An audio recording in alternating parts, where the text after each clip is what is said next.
जगातल्या 148 देशांचा सर्वे केला.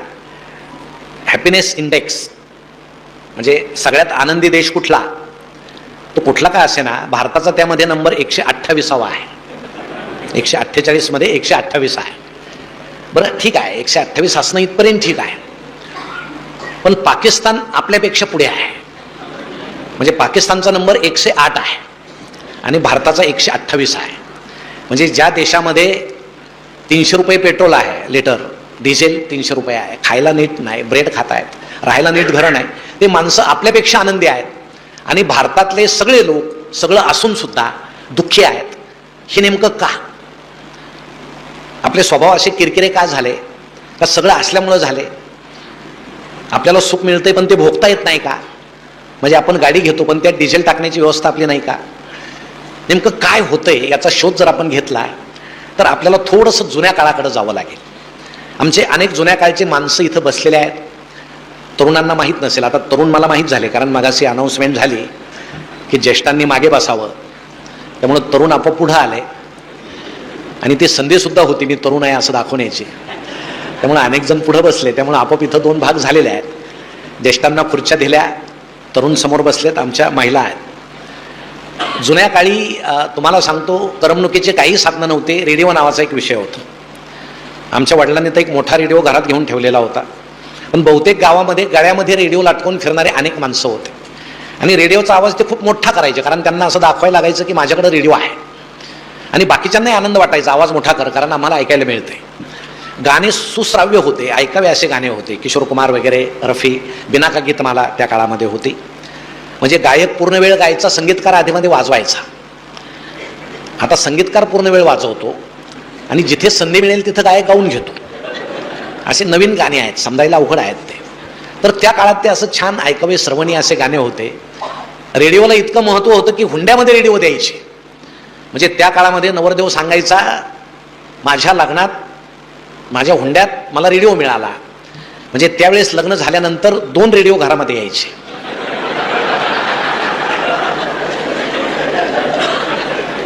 म्हणजे एकाला बंद करायची सोय होती, दुसरा बंदच होत नव्हता. 4 बँडचे 6 बँडचे असे, काहींना बँडच नसायचे. नेमकं बटन बंद करायचं कुठलं आहे तेच सापडत नसायचं. तर असे ते गंमत त्या काळामध्ये होती, पण माणसं आनंदी होते. 2 मराठी नटांनी एक फार मजेशीर किस्सा त्यांचा त्या काळातला सांगितलेला आहे की त्या काळामध्ये असं काही तंत्रज्ञान नसताना नाटक आलं आणि सगळं गाव ते नाटक पाहायला जमा झालं, कारण दुसरं करमणुकीचं काही साधन नव्हतं. आणि त्या नाटकामध्ये असं दृश्य होतं की ते हिरोनं ते व्हिलनवर असं पिस्तूल रोखलेलं आणि तो त्याला म्हटला की मी आता तुला गोळी घालून ठार करतो. त्यानं असं म्हणायचं, मागून एकानं फटाका वाजवायचा, कारण हे माईक वगैरे नव्हते. असं ते सीन होतं आणि सगळे लोक नाटक पाहायला बसले. तो हिरो त्या व्हिलनला असं म्हटला, मी तुला आता गोळी घालून ठार करतो. आणि असा पाऊस नुकताच येऊन गेलेला, मागच्याला काही काडी पेटे ना, म्हणजे फटाकाच पेटे ना त्याला.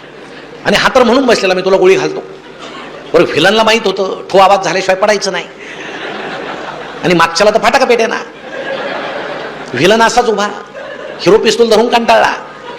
लोकांना वाटलं गोळी गुंतली असेल, आत्ता सुटेल मग सुटेल, आणि याचा आपला प्रयत्न सुरू. डायरेक्टरच्या लक्षात आलं काहीतरी घोटाळा झाला, म्हणून त्यानं हळूच पडद्या खालून सुरा सरकवला आणि तो त्या हिरोला असं म्हटला, आज जरा अडचण आहे, यानं मार यानं मार. आता हिरो होता, हुशार होता तो, त्यानं ते पिस्तूल फेकून दिला, सुरा उचलला आणि तो त्या व्हिलनला असं म्हटला, तू इतका दुष्ट आहेस, तू गोळी वाया घालण्याच्या सुद्धा लायकीचा नाही, आज मी तुला सुऱ्यानं मारतो म्हणे. त्यानं असा सुरा पकडला आणि सुरा उगरल्याबरोबर मागून आवाज आला, ठोक.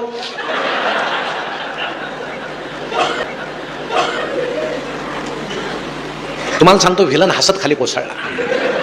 हिरो हसायला लागला, आलेले सगळे लोक हसायला लागले. पण दुसऱ्या दिवशी पेपरात या चुकीची बातमी कुठं आली नाही. याचं कारण हे होतं, आमचे जुने लोक चुकांमध्ये आनंद शोधायचे, आता आम्ही आनंदामध्ये चुका शोधतो, म्हणून आम्ही अस्वस्थ आहोत. आम्हाला आनंद सुद्धा नीट भोगता येत नाही. आमच्या मुलीला 70% मार्क्स पडले. तिनं घरी येऊन सांगितलं, मम्मी पप्पा मला 70% मार्क्स पडले. अरे वा वा बाळ, छान झालं. थोड्या वेळ ते म्हणतील, हळूच शेजारी जातील, तुमच्या याला किती येतो? 80 आहेत. अरे वाईट झालं, आमच्यापेक्षा 10% जास्त आहे. म्हणजे दुःखी कसं व्हायचं, स्पर्धेमध्ये काय करायचं, आपल्यामध्ये असे अनेक विकार दडलेले असल्यामुळं ही आपल्यामध्ये एक अडचण आहे. जुन्या लोकांमध्ये आणि आपल्यामध्ये हा फरक आहे. की काही मनोरंजन नसताना ते लोक आनंदी होते. मग तो जुना टीव्ही आला, तो ब्लॅक अँड व्हाईट टीव्ही, तुम्हाला माहित असेल, तो भला मोठा टीव्ही आला.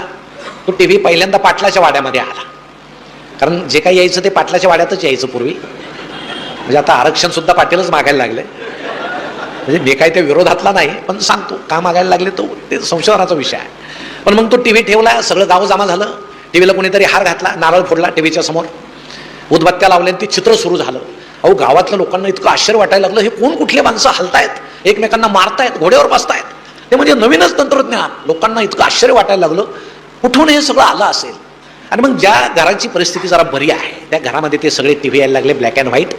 त्या काळामध्ये त्या टीव्हीमध्ये एकच चॅनल होता, सह्याद्री नावाचा. आणि शेतकऱ्यांसाठी सुद्धा त्या काळामध्ये एक मालिका असायची, मला वाटतं तिचं नाव आमची माती आमची माणसं.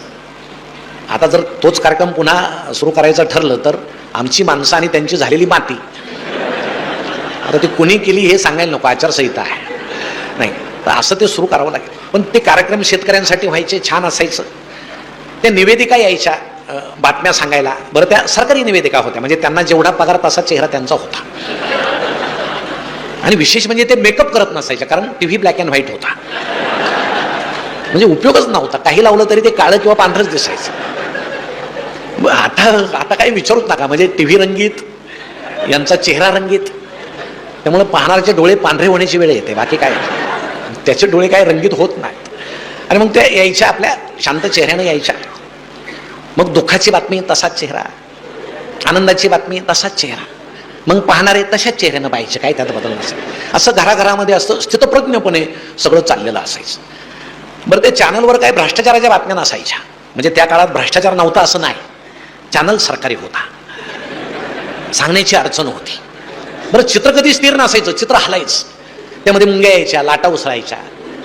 म्हणजे त्या बाई सांगायच्या आज हवामान शांत राहील, तरी त्या हलायच्या. लोक म्हणायचे याच हलतायत, हवामान कशात शांत राहील. म्हणजे आमच्या जुन्या अनेक लोकांच्या मुंड्या ज्या हलतात ना, अशा अशा अशा अशा.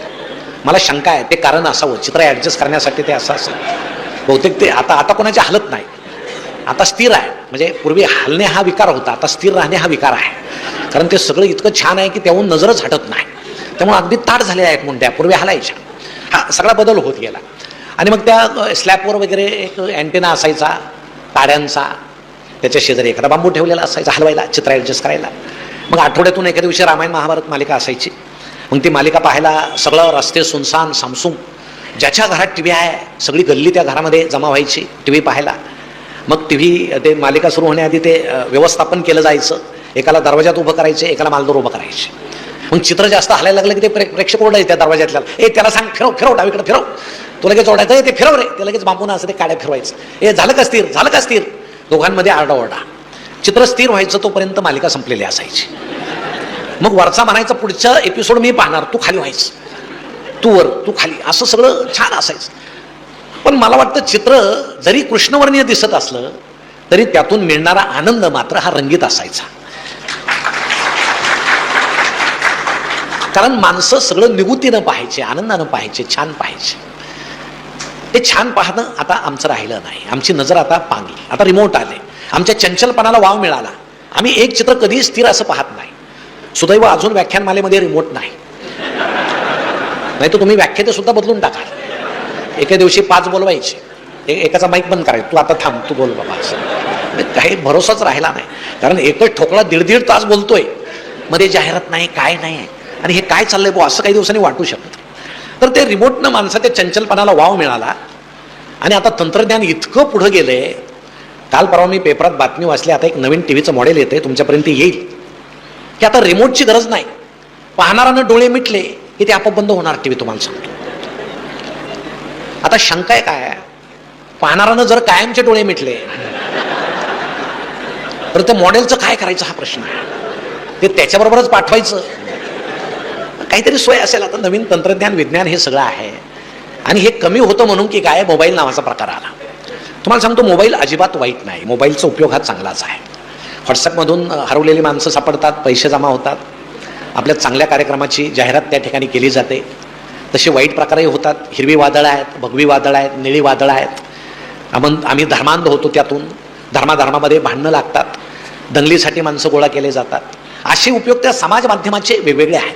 पण जसा आपण मोबाईल वापरू, म्हणजे आता तंत्रज्ञानाला आपल्यावर आरूढ आपण दिलं हे वाईट आहे. आपण तंत्रज्ञानावर आरूढ व्हायला पाहिजे होतं, ते झालं नाही.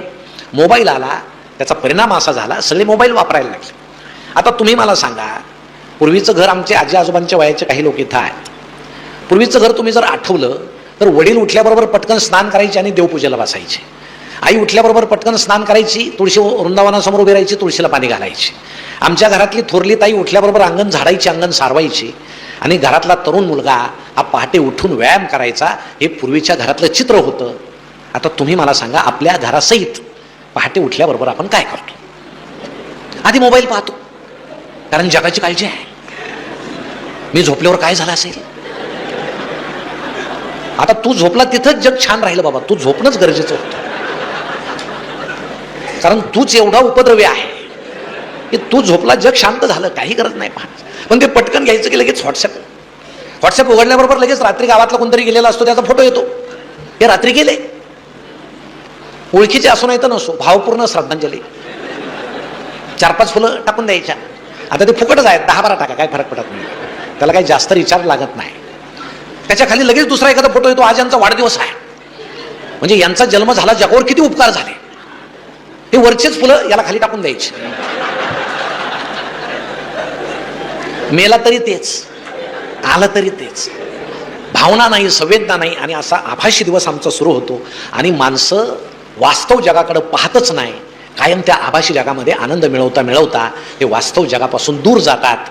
आणि ज्यावेळेस ते भानावर येतात त्यावेळेस ते पूर्ण आभासी झालेले असतात. असे अनेक माणसं आहेत, चेहरे हरवलेले अनेक माणसं आहेत. तंत्रज्ञानानं आपल्याला चेहरा दाखवायला पाहिजे, पण माणसाच्या वागण्यानं आपला चेहरा आता हरून गेलेला आहे.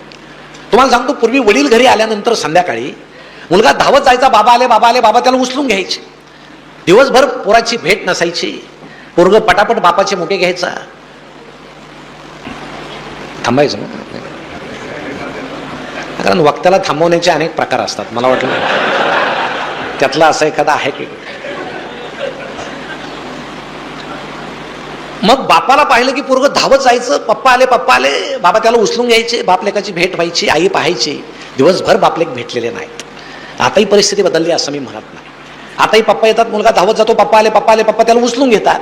हे त्यांच्या खिशातला मोबाईल घेतं पळून जातो. म्हणजे ज्या पप्पाच्या खिशात आता मोबाईल नाही, त्याच्याकडे मुलं सुद्धा येणार नाही तुम्हाला. आणि हे दिवस कोणी आणले? ते आपण आणले, आम्ही आणले. किती वापरू द्यावं कुणाला याचं भान आम्हाला राहिलं नाही. त्यातला हा प्रकार आहे.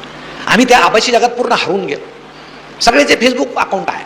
अपवाद असेल कोणी, माणसं तोंडाला फेस येऊस तर फेसबुक खेळतात. बरं, फ्रेंड्स मिळवण्यासाठी अनेक कौशल्य आहेत. आपला चेहरा चांगला नसेल, एखादा दुसरा सुंदर चेहरा टाकायचा. म्हणजे ते पाहून फ्रेंड रिक्वेस्ट जास्त येतात. प्रत्यक्ष पाहिल्यावर बेशुद्ध पडायची वेळ येते कधी कधी. अरे हे पाहून फ्रेंड रिक्वेस्ट आणि हे तर वेगळंच निघालं काही. प्रोफाईल खोटा लिहितात. जागतिक चिंतेची आम्हाला सवय लागली आहे समाज माध्यमामुळं. आमच्या इथं ताई बसल्या, तुम्ही एक गंमत करा, आता गेल्यावर तुमचा फोटो टाका फेसबुकवर, असेल फेसबुक तर, आणि खाली एकच ओळ लिहा, मला सर्दी झाली, एवढंच लिहा. तुम्ही लिहून बघा आणि फक्त 1 तास गंमत बघा. 1 तास तुम्हाला सांगतो, संबंध नसताना, ओळख नसताना जगातील हजारो पुरुषांचं तुम्हाला कमेंट्स येतील. सल्ले, मॅडम अमुक गोळी घ्या, मॅडम याचा काढा प्या, त्याचा मलम लावा. आणि घरात बायको शिंकत फिरते, हा तिच्याकडे पाहत सुद्धा नाही तुम्हाला सांग. अरे तिला एखादी गोळी आणून दे ना. कोण कुठली अनोळखी बाई, तिला सल्ले, मॅडम असं करा तसं करा. तुम्हाला माझ्या कार्यक्रम संपल्यावर डॉक्टर साहेबांना मी एक कमेंट्स दाखवतो. काय कमेंट्स आली, आमच्या ताईचीच कमेंट्स आहे. ती सांगते हेच होतंय, आमचे दिवसभर याच्या त्याच्या पंचायती करतात, इकडे ॲडमिट व्हा, हे करा ते करा, पण मी आजारी असलेलं यांना कधी कळत नाही. ही जागतिक चिंता आहे. आमच्या तरुणांची सख्खी बहीण लग्नाची आहे, लग्न झालेलं नाही, त्यांना काय वाटत नाही त्याचं. ऐश्वर्या रायचं लग्न झालं, यांना फार दुःख झालं. त्या दिवशी या देशातले निम्मे तरुण जेवलेच नाही आणि निम्म्यांनी अभिषेक केला, हिचा संसार सुखाचा हो. आता ते त्याच्याशी नाही तर तुमच्याशी लग्न करणार होते का नाही? मग जे आपल्यापर्यंत येत नाही, जे आपल्याच्यानं मिटलं जात नाही, असं दुःख उरावर घेऊन तुम्ही जगता कशाला, हा फार मोठा प्रश्न आहे. पण आता ती सवय आम्हाला लागली. ताजमहालाच्या भिंती आता काळ्या पडणार आहेत प्रदूषणानं, फार चिंतेत पडला हा. अरे ते पाहून घेतील ना, केजरीवाल आहेत, मोदी साहेब आहेत, पाहून घेतील. तुझ्या घराच्या भिंती काळ्या पडायला लागल्या, तिकडे बघ, तिकडं कोण पाहिजे, पण जवळचं पाहिजे. म्हणून आज अनेकांची जी तक्रार आहे जग सुधरत नाही, जग सुधरत नाही, जग सुधारायला पाहिजे. मित्रांनो, जग स्वच्छ व्हावं असं तुम्हाला जर वाटत असेल तर आधी आपल्या पायाजवळची जमीन आपण स्वच्छ केली पाहिजे, तर जग स्वच्छ होईल. विनाकारण जगाचं काय, समाजाचं काय मोठमोठ्याला गप्पा मारायच्या, त्याला काही अर्थ नसतो, पोकळ असतं. आम्हाला चळवळ करायची, आंदोलनं करायचे समाज माध्यमातून. काय होतं, चळवळी आणि आंदोलनं केल्यानं आजपर्यंत या देशाचा इतिहास असा आहे, जेवढ्या चळवळी झाल्या, जेवढे आंदोलनं झाले, त्यानं फक्त सत्ता बदलली, व्यवस्था बदलली नाही. सत्ता बदलू शकते, व्यवस्था तीच आहे. व्यवस्था कोण बदलेल, पण याचं आम्हाला भान नाही. आणि त्यातली त्यात आम्ही त्या आभासी जगामध्ये इतके रमून जातो. अहो, माणसं आता इतके विनोद त्यावर यायला लागलेत, म्हणजे विनोदाच्या पलीकडे सगळं केलंय सगळं आता. म्हणजे एक मनुष्य व्हॉट्सअप खेळता खेळता चुकून शेजाऱ्याच्या घरात गेला, त्याच्या लक्षातच आलं नाही, ते गेला बसला सोफ्यावर. आता तिथल्या आमच्या ताई टीव्ही पाहत होत्या, कुठली तरी छान सिरियल सुरू होती, तर त्यांना वाटलं हे आपले आले नेहमीप्रमाणे. नाही, आता तिकडं कशाला पाहायचं, इकडं जर नजर गेली आणि हे चुकलं तर यांचं काय. टीव्हीतलं पात्र जास्त महत्वाचं आहे. हे कुठं जातील, 2 दिवस फिरतील, इथंच येतील. बसले व्हॉट्सअप खेळत बसले. त्या घराचे खरे मालक आले फेसबुक खेळत, आणि ते यांना पाहून दचकले, मोठ्यानं ओरडले, सॉरी मी चुकून तुमच्या घरात आलो. हे असं सगळं पलीकडं पलीकडं पलीकडं चाललंय. मग आता इंस्टाग्राम आहे, आमच्या तरुण तरुणींचं इंस्टाग्राम आहे. आता इंस्टाग्राम म्हणजे ते पालक नसलेलं वधूवर सूचक मंडळच आहे, पालकांची गरज नाही. ज्या राज्यामध्ये मुलींचा जन्मदर कमी आहे, मुलांचा जास्त आहे, जिथं लग्न होत नाहीत, त्या राज्यातली मुलं आपल्या महाराष्ट्रातल्या मुलींना फ्रेंड रिक्वेस्ट पाठवतात, चुकीचा फोटो टाकतात, चुकीचा प्रोफाईल लिहितात. मी इंजिनियर आहे, मी डॉक्टर आहे, मी प्राध्यापक आहे, मी बागायतदार आहे, मी उद्योगपती आहे.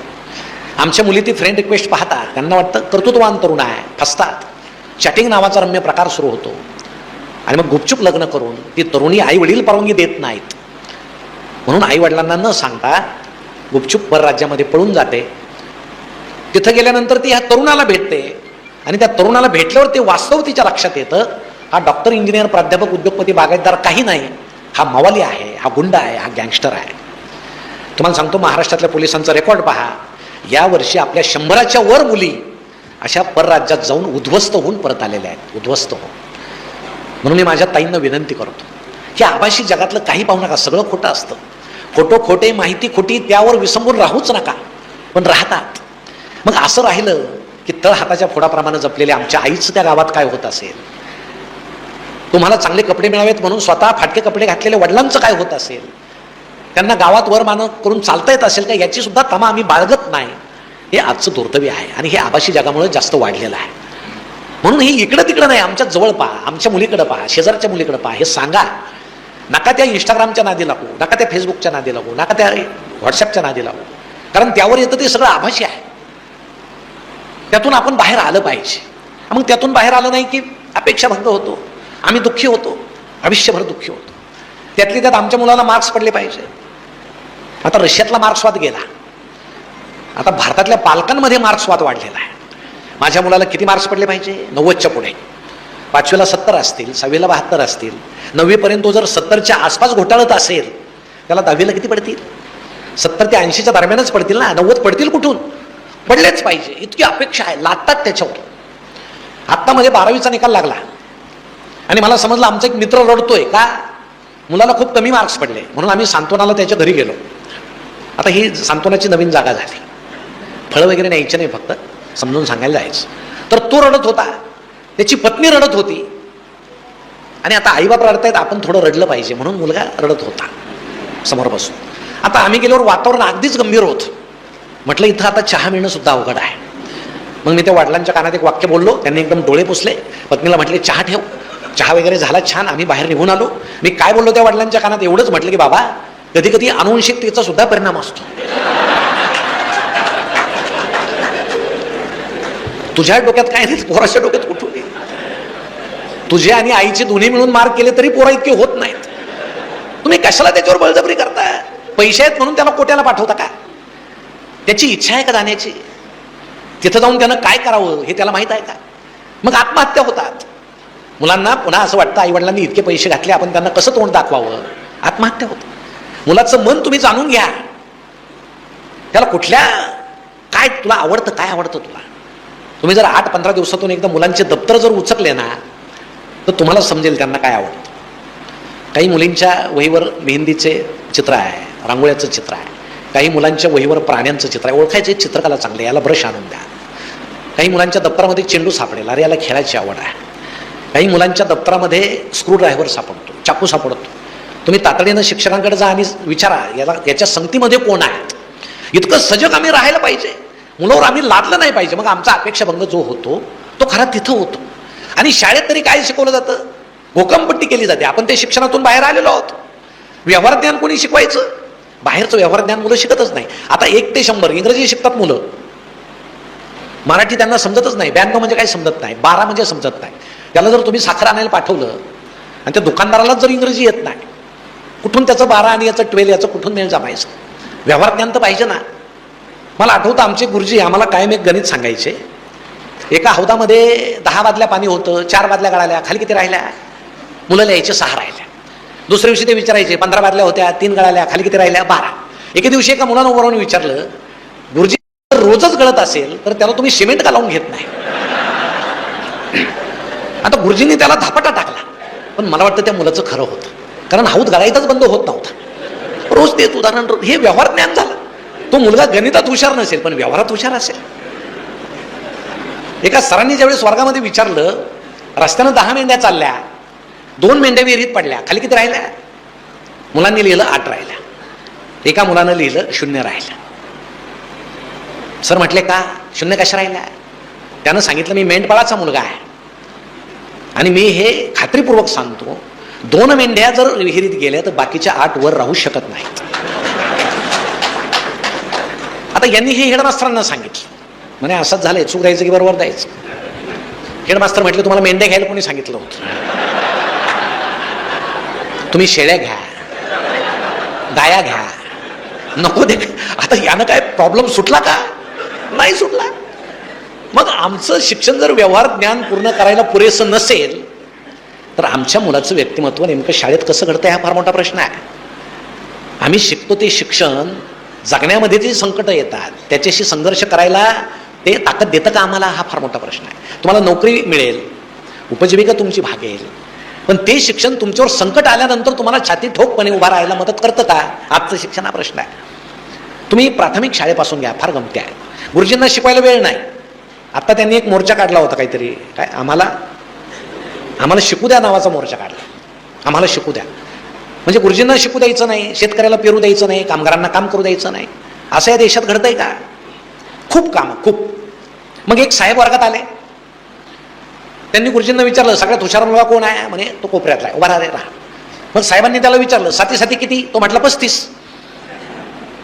साहेब म्हटले सगळ्यात हुशार? गुरुजी म्हटले हाच आहे. म्हणे कसं काय? म्हणे बाकी सारे मुलं 35च्या आतच म्हणतात, हा निदान 49 पर्यंत आला आहे. आणि तुम्ही जसं आम्हाला शिकवायला वेळ द्याल तसं आम्ही याला 49 पर्यंत आणणार. हे गमती आहे. आता परीक्षा नाही म्हटले पण परीक्षा तर दिसत आहेत सगळी. काही ती नोंद वही नावाचा प्रकार आलेला आहे, आलाय ना बरोबर? नोंद करायची वर्षभरात, ही मुलगी छान खेळते, हा उजव्या हाताने चेंडू टाकतो वगैरे. आणि प्रशासनाने एक सांगितलंय शक्यतो नकारात्मक नोंद करायची नाही, मुलांच्या बालमनावर परिणाम होतो. आणि एकदा गंमत झाली की एका मुलानं वर्गामध्ये दुसऱ्याची कंपास पेटी चोरली. आता गुरुजींना वाटलं याची नोंद काय करावी, हा चोर होणार आहे असं तर लिहिता येणार नाही. हेडमास्तरांनी त्यांनी विचारलं असं झालं काय केलं पाहिजे? ते म्हटले तुमचा वर्ग आहे, तुम्ही पाहून घ्या, काही अनुदान वगैरे आलं तर मी आहे. ज्याचे कामं त्यांनी केले पाहिजे. मग गुरुजींनी शांतपणे त्याची नोंद केली. सदर मुलाला मित्रांच्या वस्तू संग्रहित करण्याचा छंद आहे.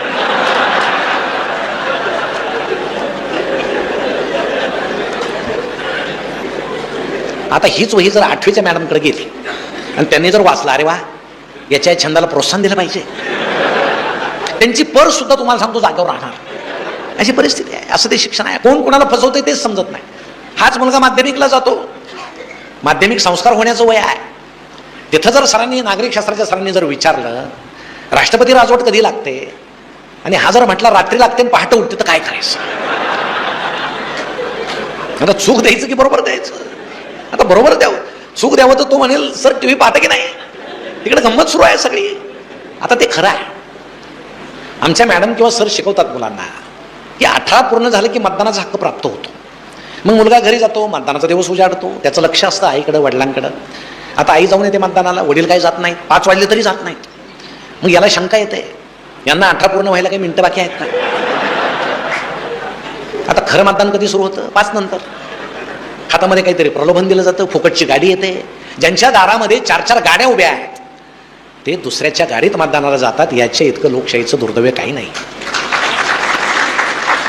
त्यापेक्षा जाऊ नका. असं जायचं असेल तर जाऊ नका, स्वाभिमानानं जा. एखाद्या सरपंचानं जर एखाद्या ग्रामस्थाला जर 100 रुपये दिले निवडणुकीमध्ये आणि नंतर तो ग्रामस्थ जर सरपंचांना म्हटलं आमच्या गल्लीमध्ये देवा नाही, ते म्हणतील तुला त्यावेळेस दिले होते ना 100, त्यातल्या 20 रुपयाचा घ्यायचा ना बल्ब. हे जे सगळं आम्ही विकलो जातो हे फार वाईट आहे. वाईट, हे लोकशाहीचं वाईट लक्षण आहे. आणि शाळेत नेमकं काय शिकवलं जातं हे शाळेपासून रुजलं पाहिजे. महात्मा गांधी शिकवतात, लोकमान्य टिळक शिकवतात, शिकवले पाहिजे. सावरकर शिकवा, वल्लभभाई पटेल शिकवा. अण्णा हजारे का शिकवले जात नाहीत? ते जिवंत आहेत म्हणून? आमच्याकडे गेल्यानंतर माणूस थोर होतो का? शिक्षकांनीच त्याची माहिती द्या ना. हे काय वास्तव आम्ही शिक्षणात का शिकवत नाही? मग हेच पोरं असे माध्यमिकमधून हळूहळू ते महाविद्यालयात येतात. आता इथं तर उच्च शिक्षणामध्ये उच्च कोटीची लबाडी सुरू आहे. म्हणजे मुलगा ॲडमिशन घेतो, सरांना सांगतो मी येणार नाही, मी कोचिंगला जाणार. आता सरही सांगतात जा बाबा, कारण विद्यार्थीच जर आला नाही तर तेवढा पट होणार नाही, सरांचं पद राहणार नाही. म्हणजे गंमत पहा, पूर्वी शिक्षकांच्या हाती विद्यार्थ्यांचं भवितव्य होतं, आता विद्यार्थ्याच्या हाती यांचं भवितव्य आहे. तुम्हाला ठेवायचं की नाही आमच्या हातात आहे, नाही तर तुमचं पदच उडून जाईल. पट कमी झाले की पद उडाल. सरही म्हणतात ठीक आहे. मग हा मुलगा शिकतो, काय शिकतो त्या उच्च महाविद्यालयात? आपण पाहत नाही का? वाचनाची त्याला आवड आहे का? परीक्षेच्या त्या जंजाळात तो गुंतलाय का? गुणाला तो किती महत्त्व देतोय? बरं, आजची मुलं काय माठे आहेत असं मी म्हणत नाही, स्मार्ट आहे. आजची पिढी स्मार्ट आहे. एक मुलगा एका सरांच्या तासाला बसत नव्हता, सरांचं लक्ष होतं त्याच्याकडं. तो एका तासाला बसला मित्रांच्या नादानं, म्हणे याचा पेपर समोर आल्यावर पाहू, परीक्षेला येतो की नाही कोणास ठाऊक. पण तो परीक्षेला आला, 60 मार्काचा पेपर पहिल्या टर्मचा तपासला सरांनी. अहो त्याला 60 पैकी 59 मार्क्स पडले. सरांनी त्याला बोलून घेतलं, म्हणे बाळ तुझा 1 मार्क कुठे गेला? तो म्हटला सर मी चुकून तुमच्या एका तासाला बसलो होतो, तेवढाच 1 मार्क गेला म्हणे. आता हे असं कोणी तरुण मुलं असले तर तुम्ही असं करू नका, तुम्हाला एकच पडेल. कारण त्याच्यासाठी तेवढी बुद्धिमत्ता, कल्पकता, प्रतिभा, प्रज्ञा सगळं पाहिजे. असा एखादा मुलगा असतो. आहेत मुलं प्रतिभावान, पण ही पिढी नेमकी. बरं, आता मार्क्स पडले, समजा 55% पडले. मी डॉक्टर शार्दूलांना मागाशी विचारलं की तुम्ही किती साली वैद्यकीय पदवी घेतली? त्यांनी काहीतरी 92-93 सांगितलं. आणि त्यावेळेस सरकारी कॉलेजेस फार कमी होते. त्यांचं मेरिट मी विचारलं तर ते मेरिटनं जॉईन झाले होते. आता मेरिटची गरज आहे का? अजिबात नाही. आता 55% पुरेसे झाले. म्हणजे 55% पडले की 55 लाखाची बॅग घ्यायची, 55%चं पोरगं घ्यायचं, कॉलेजमध्ये जायचं, बॅग सहित पोरगं ठेवून घेतात, झालं डॉक्टर. आता मला भीती ही आहे, आता मला तर त्याचे उलटं मत माझं आहे की इतक्या कमी मार्कावले खूप डॉक्टर झाले पाहिजे, त्याशिवाय देशाची लोकसंख्या कमी होणार नाही तुमची. आता ते दोघे क्लासमेट आहेत शेजारी बसलेले, आणि त्यांच्यामध्ये म्हणजे डॉक्टर शार्दूल मला येताना म्हटले ज्या हॉस्पिटलच्या बाहेर खूप गर्दी होती ते हे माझे मित्र आहेत. म्हणजे किती छान त्यांच्यामध्ये आनंद वाटला ते ऐकून. या युगामध्ये मला असं वाटतं ही 55-60% खूप मुलं सध्या मेडिकलला आहेत. आणि हे ज्यावेळेस 5, 6, 10 वर्षानं बाहेर पडतील त्यावेळेस या समाजाच्या आरोग्याचं काय होईल?